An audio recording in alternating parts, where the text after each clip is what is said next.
Welcome to the banker lamp. Please enjoy the video. You start by powering down and ejecting the SIM tray so nothing shorts when you work. That protects the board. Next, heat the rear panel evenly to soften adhesive. Aim for a warm, not burning touch. Once done, place a suction cup near the lower edge, lift a small gap, and slide a thin plastic pick around the seam. Do not pry with metal. Make sure to keep steady pressure and reheat spots that resist until the back lifts free safely. With the back off, remove the screws holding the midframe. Keep parts organized so reassembly is easy. Once the midframe is clear, locate the battery connector and lift it with a plastic spudger. This prevents board damage. If adhesive strips are present, pull them evenly and slowly from under the battery. If they break, use a thin plastic card or a gentle twist motion to separate adhesive.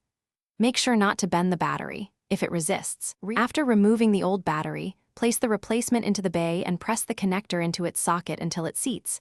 This ensures reliable contact.